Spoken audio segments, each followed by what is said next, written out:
It's 10 seconds, the deflector fires, and then we scrub.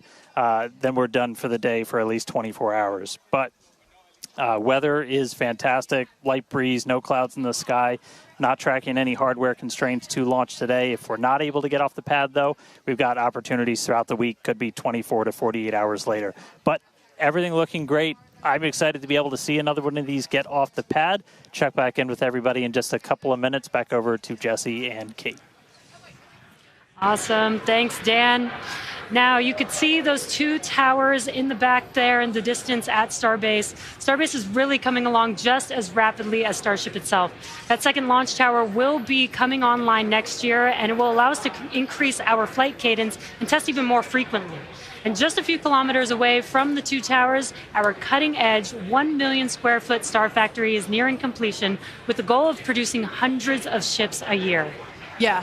That might sound crazy, and that's because it is. If you can imagine a future where we are flying and catching a fleet of boosters, which is the lower portion of the vehicle, that fleet is actually pretty small compared to the potentially hundreds of ships, the uppermost portion of Starship, that will be flying in that future vision.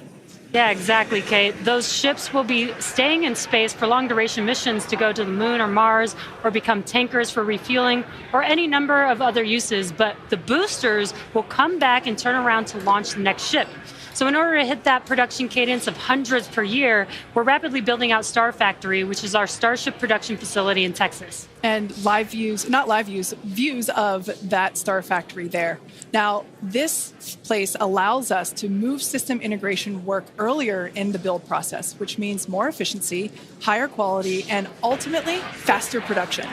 Starbase is an incredible place to be right now. There really is nowhere else in the world like it. You know, hint, hint, nudge, nudge. Now, what you might be hinting at is the good news is we are hiring. If you love what you're seeing, check out our openings at Starbase. On the engineering side, we're looking for vehicle design engineers across structures, propulsion, and integration. And if you're a hands-on tech, we're looking for integration technicians and welders that can help us hit our goal of building a Starship every 8 hours. And to do that, we need builders. Yeah, we're definitely going to need a lot of builders to get that down to just 8 hours. Right? Now, beyond that, in order to keep Starbase growing, we have all kinds of roles, from baristas to HVAC technicians to EMTs. So chances are, if you're looking, we have a place for you. Visit spacex.com/careers to see all of our openings. Every role is critical to the future of Starship. With Starbase growing faster than ever, we can't do it without you. This place is where our future is being built, and that is a future that we are all very excited about. All right, let's dive deeper into the inner workings of Starship and learn more about this flying skyscraper. Starship features two major parts, the ship, which has 6 Raptor engines, and the Super Heavy booster, which has 33 Raptor engines. Now, just like flights 1 through 5, the current iteration of Starship is an experimental vehicle flying for development. And with a few planned upgrades, Starship will have 3 times the thrust of Saturn V at 10,000 metric tons of thrust, plus the added benefit of full reusability. Starship 2 will be capable of carrying more than 100 tons to orbit, and Starship 3 will be able to lift more than 200 tons to orbit. Now, the amount of mass we're able to launch per rocket is crucial to creating a self-sustaining city on Mars. Exactly. And speaking of launch mass, we should probably acknowledge the banana in the room and our today's secret payload. Okay, so 2 things here. The first is, remember on Flight 5, we had a giant Mechazilla decal where the banana is today. And there you can see that on your screen. Now, that decal is 3 feet tall, which might be hard to tell looking at it on the ship right there, which is why we have a full-scale reproduction of that decal here with us so that you can see the size compared to humans. Yeah, it is bigger than you think it is. Like Jesse said, it's 3 feet high, and this is full-scale, just like the one that was on Flight 5. Now, it is hard to follow Mechazilla, but I do have one better. Bananas have been used for quick visual comparisons for quite some time, and our teammates thought it was time to bring the venerated yellow fruit to Starship. Today, we're flying Starship's first ever physical payload, which is, as you might have guessed, is A banana! That's a live view inside Starship, and if you look closely, you can see our stuffed banana payload, which is doubling as today's zero gravity or zero-G indicator. And while this payload will remain inside the vehicle at all times and will not be deployed today, it did give us a chance to do a test run of payload approval processes with the FAA. And that's something that we're hoping to do next year if we start flying our first Starlink satellites on Starship. Godspeed, banana. Some additional size for context, you can see on your screen a Starlink Mini next to a banana for scale. And to get an even better sense of how big Starship is, let's take the average size banana next to the average size human, which is about 2 meters high. Towering over our average human is the length of the Millennium Falcon, which comes in at 35 meters. Our Falcon 9 rocket with the payload fairing attached is double the size of the Millennium Falcon at 70 meters, and nearly twice the size of that is the fully integrated Starship at 121 meters tall. The ship is about 50 meters, and the Super Heavy booster alone stands 71 meters tall. And we do have plans to make the ship and booster even taller in the future.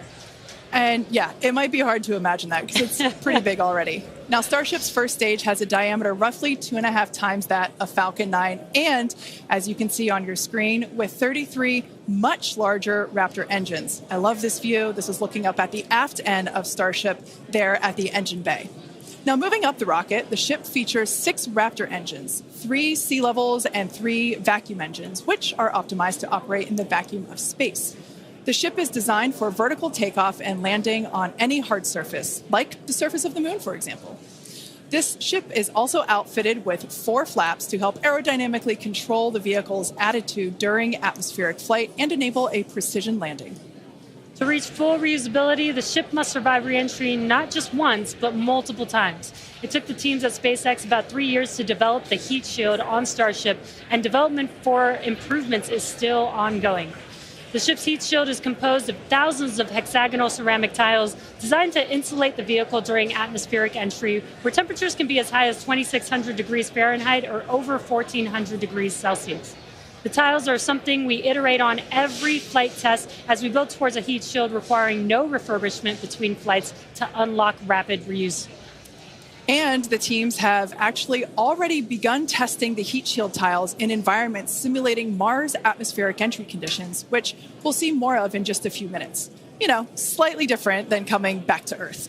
Just slightly different. And in between the first and second stages is our hot stage, which we saw in action on flights 2, 3, 4, and 5. So let's recap that last flight to understand what we accomplished and how that's changing for today's flight.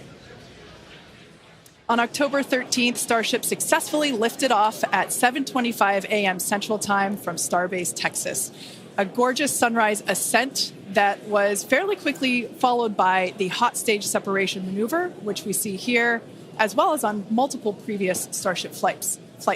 The booster then performed a flip maneuver, boost back burn, and then we jettisoned that hot stage, which you see there. The booster then performed its boost back burn, which brought it back on a trajectory to the launch tower, back to the Gulf Coast. We can see here the booster descending through the Earth's atmosphere. It broke the sound barrier again as it was coming back through. Those Raptor engines relit, and then the moment that made us all lose our minds, the booster came back for a successful first ever catch by the chopstick arms back at the exact same launch tower that it launched from. It was insane. As you can see, we all went bananas. And you did too, probably. Thousands of distinct vehicle and pad criteria had to be met, and thanks to the tireless work of the entire Starship team, we succeeded on that first attempt. And while that all was happening, ship was continuing to coast towards the Indian Ocean. It executed an excellent coast, made its way down through re-entry, relit its engines, did that flip maneuver, relit its engines for landing burn, and then splashed down into the Indian Ocean. Now that whole flight test concluded, that splashdown 1 hour, 5 minutes, and 40 seconds after launch. Starship's fifth flight test was one of our most ambitious yet, and as we work to demonstrate techniques fundamental to Starship and Super Heavy's fully and rapidly reusable design. And I think I speak for all of us when I say that seeing the catch for the first time was an extraordinary moment for the entire SpaceX team. We've seen a lot of wild firsts here, but that was truly an epic moment in time. Yeah, we're not forgetting that anytime soon. Certainly one in the history books. Now, today's mission profile is very similar to Flight 5, but there are some differences that we've incorporated as we prepare for future reuse. About 20 minutes from now, Super Heavy will ignite its 33 Raptor engines and lift off from Starbase. About 2.5 minutes into flight, the booster will separate from the ship in a hot stage separation, and we've seen that occur on multiple flights, including Flight 2, 3, 4, and 5. About 2 seconds after that burns, we'll jettison that hot stage. The booster will perform its flip and boost back maneuver, and we will once again look to return the booster to the launch site for a catch by the tower's chopstick arms. And once again, we will only attempt that if both the booster and tower are healthy after launch. We were successful last time, but we should emphasize that this process is still very new. And this is still just a test, so success is very far from guaranteed today. It's always a possibility that we'll lose the vehicle. It's a contingency that we always plan for. Yeah, exactly. Now, while the booster is doing its job, the ship's 6 engines will remain lit for a few minutes before shutting down and then going into the coast phase. The ship will coast for a total of about 40 minutes or so, reaching a peak altitude of approximately 213 kilometers. Now, one additional objective for this flight during coast is an in-space burn using one of ship's Raptor engines. Doing a burn while in space will build confidence that we can do deorbit burns, which is a key capability for upcoming orbital missions. Now, after the coast phase, the ship will attempt a controlled reentry, and if ship makes it all the way down, we'll once again perform a flip and landing burn before splashing down in the Indian Ocean. Yeah. Now, there are some notable changes to our entry plans for this flight, and they will intentionally push the ship to, and very likely beyond, its limits. This includes several thermal protection upgrades and operational changes as we prepare for future ship catch and reuse. Today's flight test will also test new secondary thermal protection materials, and entire sections of the heat shield has actually been removed in certain areas. And on top of all of that, we're going to fly the ship at an aggressive angle of attack once it's moving slower than the speed of sound. Now, this means we'll be flying nose down instead of our usual belly flop orientation during final descent. This will no doubt stress the limits of the flap's ability to maintain control, but it will be a chance to get real flight data on what our limits actually are. So, to put it as bluntly as possible, do not be surprised if this is not a smooth flight to splashdown today. We are intentionally looking for how far we can push and discover the vehicle's true limits as we plan for future ship return and catch. And even though ship recovery is not expected today, the telemetry and data we receive all the way to the end is what we're looking for and what will help us get to a rapidly reusable Starship of the future. Now, just like Flight 5, one of our objectives for Flight 6 is attempting to return the booster to the launch site to be caught by the tower. The booster for this flight has upgrades to add redundancy across its propulsion system, increase the structural, as well as increasing the structural strength in a few spots. We've also implemented a few changes across both ship and tower to try and speed up the post-catch timeline. Returning vehicles to the launch site leverages the same hardware that we use for stacking ahead of flight, making our infrastructure multi-purpose. And in order for us to achieve that rapid reusability that we keep talking about, we need a quick turnaround. And you can't get much faster than returning the launch vehicle right back there to where it needs to launch from again. Exactly. In this video, you can see our original render of booster catch alongside the actual footage of catch from Flight 5. This video is just mind-blowing to see the predicted versus reality. And just like the last flight for today's booster catch, there are thousands of criteria that need to be met in order to proceed with catch. Automated checks have to indicate we have a healthy booster and a healthy tower, and the flight director must issue a manual command which is informed by manual checks from the flight control team. If this command is not sent prior to the completion of the boost back burn, or if automated health checks show unacceptable conditions with Super Heavy or the tower, the booster will default to a trajectory that takes it to a landing burn and soft splashdown in the Gulf of Mexico. I remember when we first heard the call out that Tower was go for catch on Flight 5, and wow, I still get goosebumps when I think about that moment. Now, for today's test, just like Flight 5, we're only going to catch if everything on the booster and the tower checks out after launch. As always, we accept no compromises when it comes to the safety of the public and our team. And so to that end, the area around the pad and the flight path are cleared in advance. A lot of things have to go right in order to line up the booster catch. So if all criteria is met, we will attempt to catch, but there is a chance that we may not. Either way, we'll be getting tons of in-flight data, which is extremely valuable. Exactly. That first catch was pretty epic, though. So, like you, we'll be keeping our hopes high to see another one this afternoon. Now, Dan, you got to see it in person last time. Are you mentally prepared for a possible round two? I mean, probably not. That was pretty hands down the coolest thing I've ever seen. And the fact that we're going to do that every time now breaks my brain a little bit, but it was absolutely incredible. One of the unique aspects with Super Heavy coming back is it does generate a sonic boom. This is something commonly associated with reusable spacecraft. It's coming in faster than the speed of sound and then slowing down. It creates that pressure wave that builds up. And then when it reaches you on the ground, that rapid change in pressure is that quick thunderclap sound that you hear. Now, generally, the only effect is that thunderclap sound. But if you're not expecting it, it's definitely going to get your attention, and we were able to hear it last time.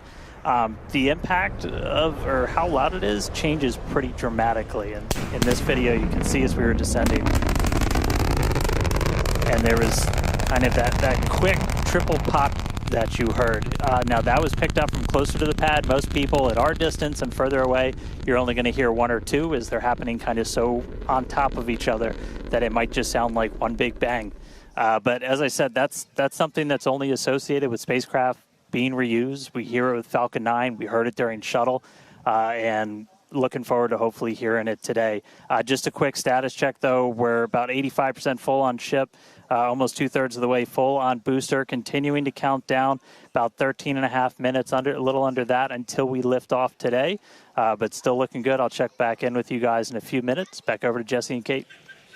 Thanks, Dan. Yeah, I think Dan said it really well when it really does hurt the brain to think that this is going to be the norm, that this is just the beginning. Every one of these flights is a step closer to a fully operational Starship that will take us beyond Earth orbit. And with our pace of rapid iteration here, the Moon and Mars are not nearly as far in the future as you may think. In fact, we're planning to send Starships to Mars as soon as 2026. Which is when the next Mars transfer window opens, which is under 2 years from now. Now, you might be familiar with the Starlink logo, which you see there on your screen. It's an iconic representation of the Mars transfer orbit, also called the home and transfer orbit. This transfer window, or the time between the time when Earth and Mars are closest to each other, opens every 26 months and is only open for about 2 to 3 months at a time for a vehicle with Starship's power. Lining up a launch to Mars is similar to how we launched to the International Space Station, where we timed the launches to match the station's orbit. If we didn't do this, we would need more propellant and more time to get there. So the first opportunity we have to fly Starships to Mars, we plan to go for it. These first flight tests to Mars will be uncrewed and will test the reliability of landing in tech. If those landings go well, the first crewed flights will soon follow after that. Right now, our flight tests are focused on proving out reusability of both Super Heavy and Starship. In 2025, we'll continue that focus while also potentially flying our first Starlink missions and demonstrate capabilities central to our role in taking astronauts to the moon as part of NASA's Artemis program. Starship will be used to land astronauts on the lunar surface on NASA's Artemis 3 mission, which will put the first humans on the moon since 1972. One key capability will be the ability to refuel Starship on orbit, which you can see there on your screen, with a Starship prop tanker docked with a fuel depot. Next year, we're planning to test this capability by launching 2 Starships and having them meet up to transfer tons of cryogenic propellants. And when the time comes to land on the moon, Starship will link up with NASA's Orion spacecraft in lunar orbit, where astronauts will transfer over for their descent. Now, once on the lunar surface, they'll ride the elevator down in their Axiom EMU spacesuits from Axiom Space and leave the first footprints on the moon in more than half a century, kickstarting humanity's mission to establish a sustainable presence there. And coming soon to a moon base alpha near you, Starship Enterprise Edition. That is so exciting, and all the advancements that are going to come in order to enable all of that. Now, our rapid iterative development approach has been the basis for all of SpaceX's major innovative advancements, including Falcon, Dragon, and Starlink. Today, we're testing hardware and systems, and we need to know how they perform under the most extreme conditions. And what's more extreme than the flight environment? We'd much rather find the bugs and limits now during testing than later on when there's more on the line.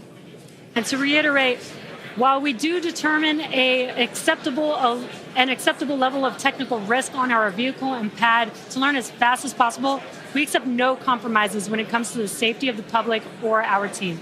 So all that to say, this is only the 6th of many future flight tests of Starship before it becomes fully operational. And we tend to do our testing out in the open, just like today.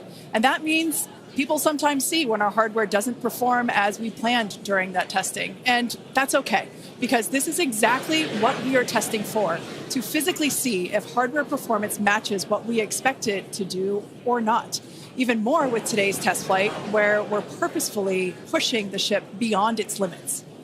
Starship development is also being aided by Starlink space-based connectivity. You might remember the Starlink panels that are incorporated into Starship, and you can see them there on your screen, those rectangular panels on Starship's nose cone.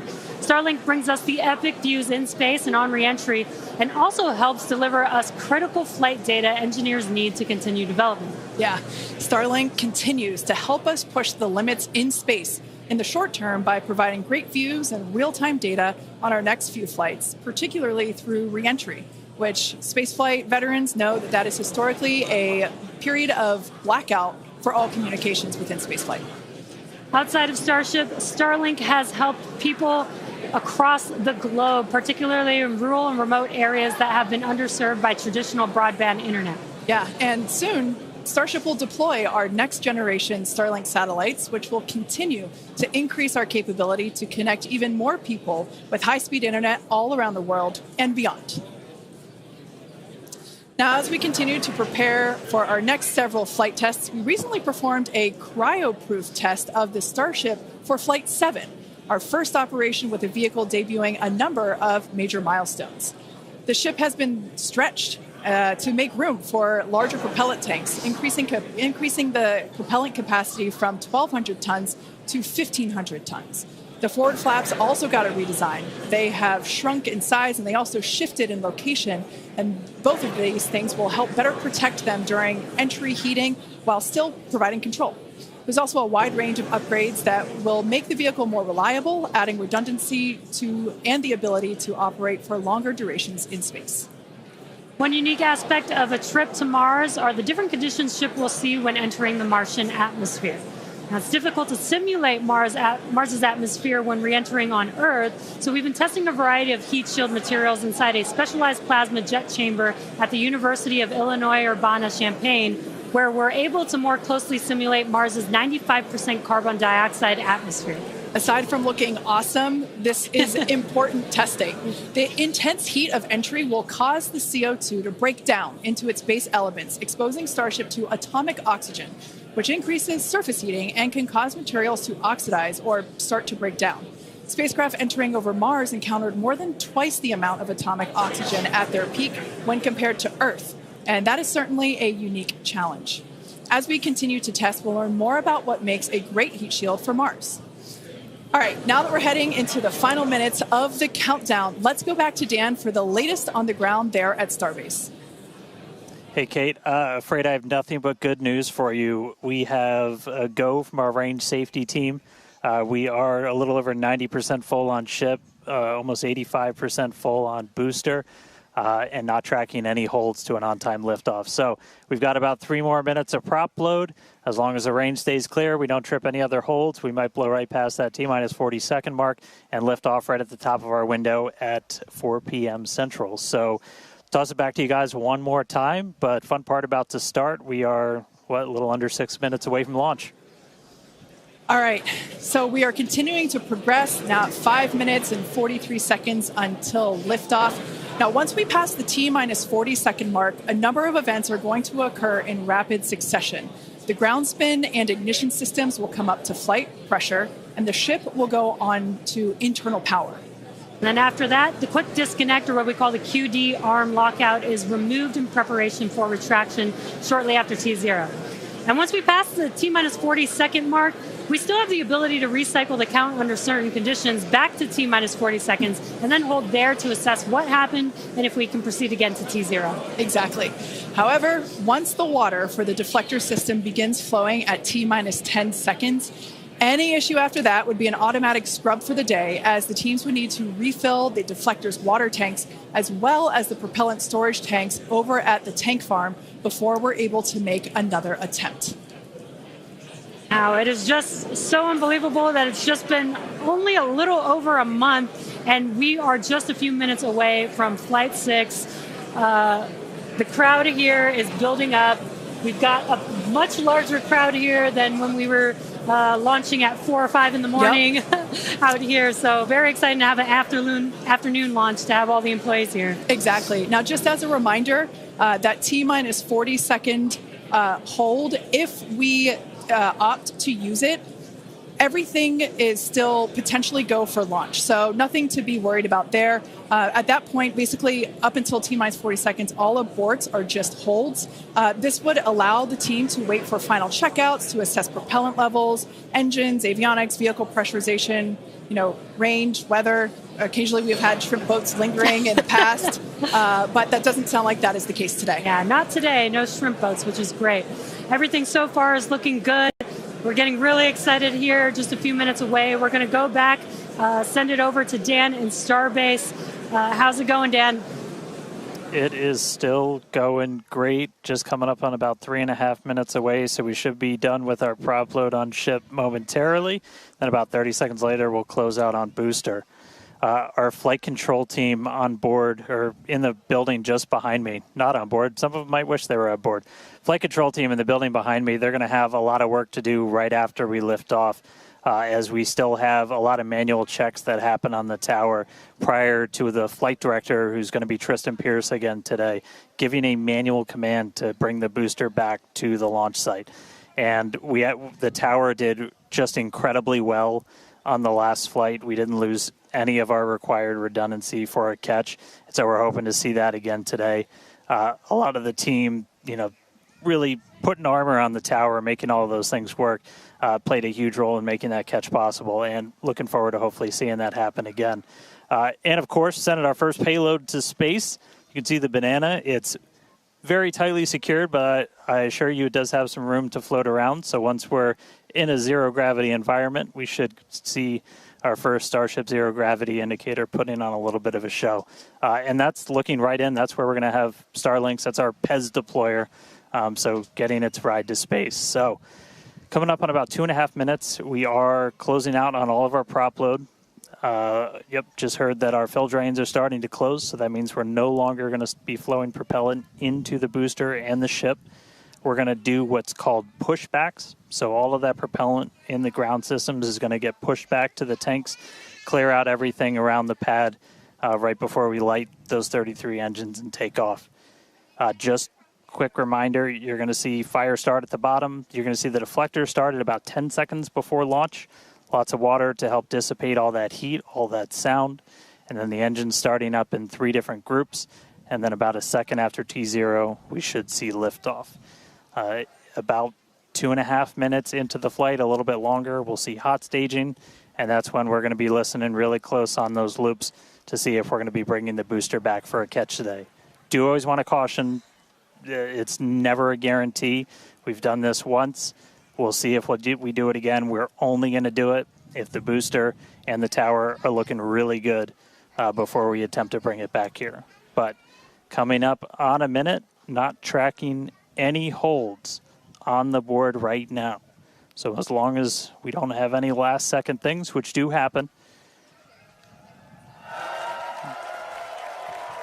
All right, flight director just confirmed T-minus 1 minute.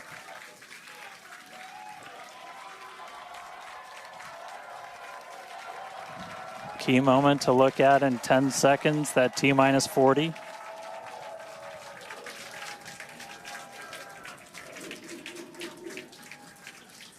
And we flew right through that.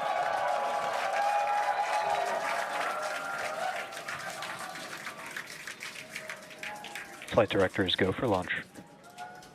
All right, we're now T-minus 20 seconds until liftoff of Starship Flight 6.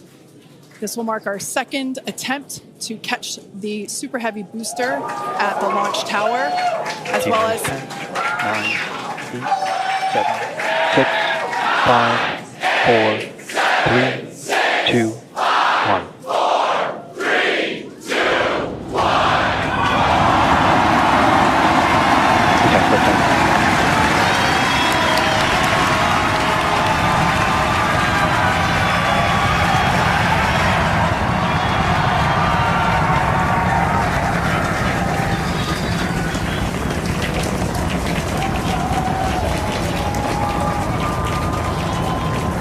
Vehicle is pitching downrange.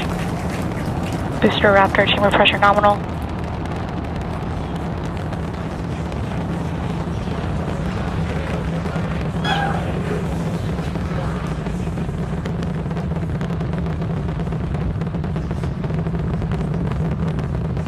Booster and ship, avionics, power, and telemetry nominal.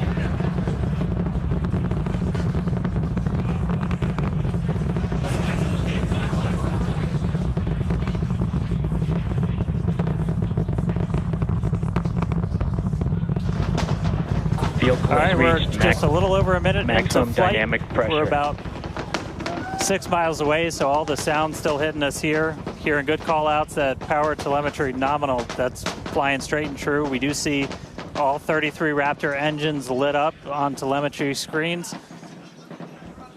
At this point, we've passed through that point of maximum aerodynamic pressure, that max Q. Now, coming up in just a little over a minute from now is going to be hot staging. So we're going to see the 6 engines on the ship ignite while still attached to the booster. Just before that, we'll see all but 3 center engines on the booster shut down. In what we call MECO, it's most engines cut off instead of main engine. And so while we continue to watch it go up, a lot of our flight controllers looking at all the systems around the tower. Again, we have to send a manual command. Just about 30 seconds away from hot staging.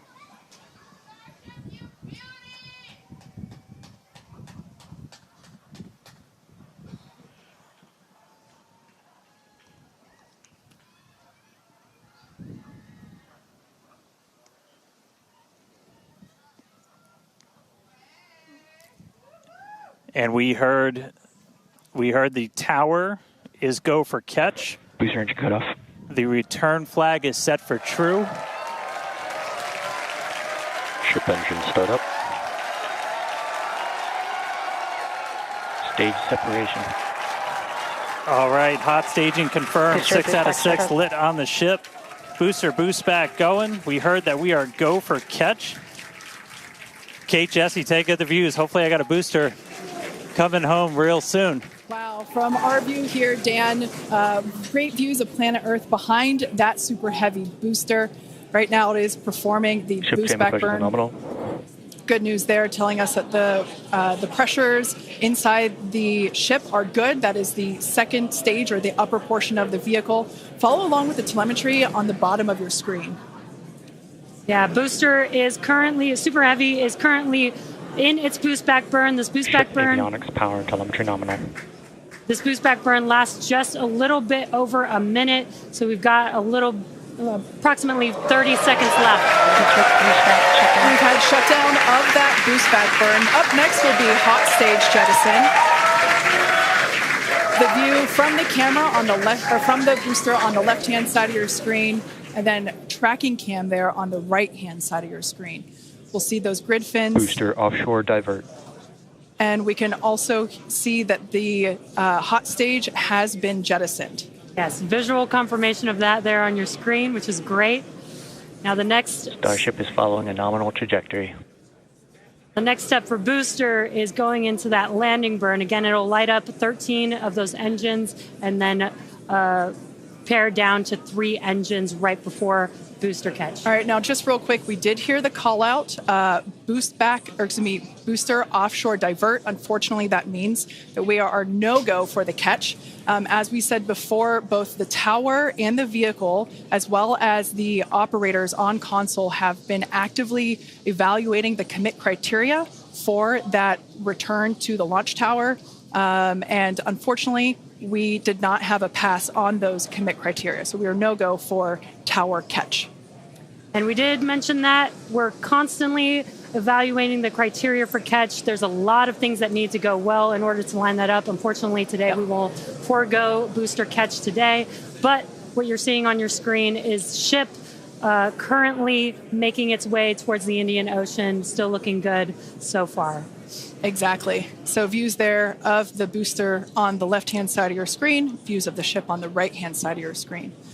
Now, we said before that it was not guaranteed that we would be able to make a tower catch today. So while we were hoping for it, like we said, it was pretty epic on attempt 1, but the safety of the teams and the public and the pad itself are paramount. So we are accepting no compromises in any of those areas. Exactly, and we're still going to get a lot of good flight data with booster even, but especially with ship. Again, we have an additional objective today to do an in-space relight of a Raptor engine, which again will help us set us up for being able to do deorbit burns, which is... Ship chamber pressure is nominal. Which is important for orbital flights. And what you're seeing on your screen is a view from Super Heavy as it's making its way back down to Earth. Yeah, once again, we are attempting an offshore landing of the Super Heavy booster.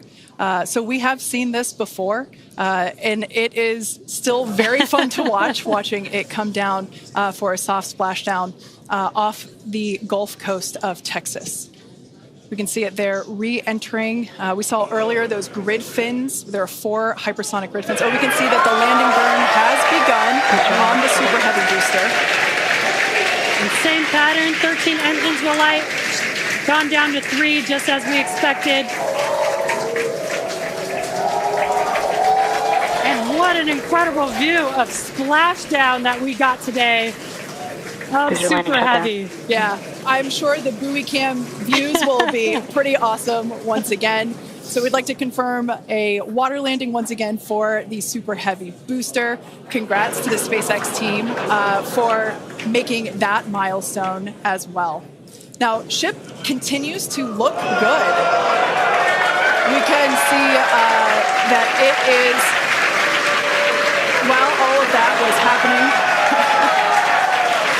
the crowd here in Hawthorne continuing to react to all these amazing views that we're getting. The next milestone is... Starship is in terminal guidance. Great news there. Starship terminal guidance, referring to what we see here on our screen, the upper stage, at about 8 minutes, 35 seconds or so, we have ship engine cutoff, which will be the cutoff of the Raptor engines.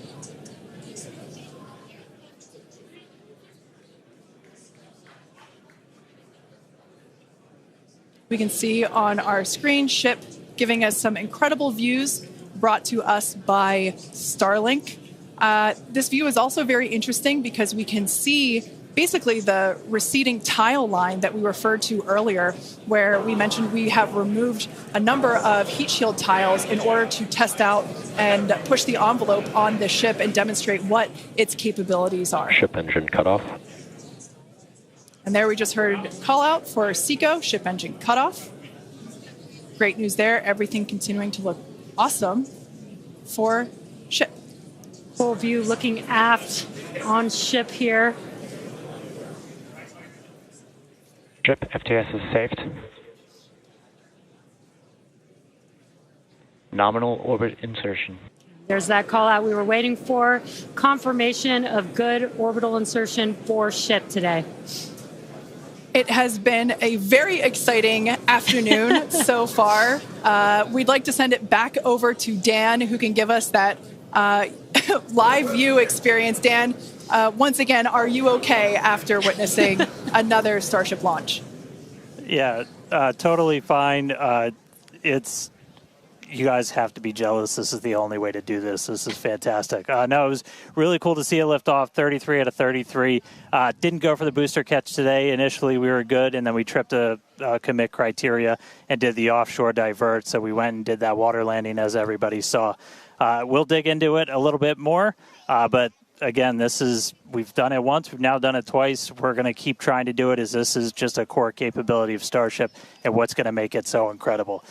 There's a lot left. We're just about almost 10 minutes into this flight, so about 50 plus minutes still to go. Ship nominal orbit, so it's on its way around the planet. It's going to attempt to do an in-space burn. We're going to light one of those Raptor engines, the sea level ones in the middle, just to help demonstrate that we can relight in that microgravity environment. Really critical for deorbit burns as we start to do some orbital missions in the not too distant future.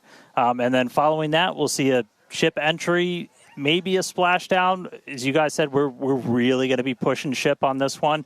We're pretty much intentionally putting it in places where we expect it might not do so great, and all that's to try and help us learn, see if we were a little too conservative, and then maybe that opens up more capability for when we start catching them. But I'll check back in with everybody in a little bit. I'm going to tune in and watch the ship fly around planet Earth, and hopefully we see it re-entering in the not too distant future. Back over to you guys. Thanks, Dan. Development testing, by definition, is unpredictable, which we saw with Super Heavy splashing down in the Gulf of Mexico today, but that is exactly why we test. As is standard for these tests, the area around the pad and along the flight path was cleared prior to launch, and we expect the road and beach to remain closed until further notice. Yeah, testing development flight hardware in a flight environment is what enables our teams to quickly learn and execute design changes and hardware upgrades to improve the probability of success in the future. Please do not attempt to approach the booster in the water for your safety as well as for that of our team that will be working on recovery. Now, we are going to continue, though. The mission is not done. Exactly. The mission's not over. Ship is still coasting. But it has been nonstop since liftoff, and with the booster having completed its job for the day, we are going to take a short break for the next 35 minutes or so while ship continues to coast before reentry. Now, as with previous flights, Starlink may enable us to talk to the ship through reentry with no communication blackout. Now, we are still testing Starlink during this phase of flight, so nothing is completely certain. Yeah, so if we do have views, we will be sure to bring those to you live. And of course, one of those views include that of our, as we said before, surprise payload, the Banana. And we are looking forward to it. So we're going to come back in a few minutes, around T plus 35 minutes. Yeah, exactly. Views or no views, we'll see you back here at T plus 40 minutes for our coverage of Starship's reentry, flip maneuver, landing burn, and hopefully see a splashdown.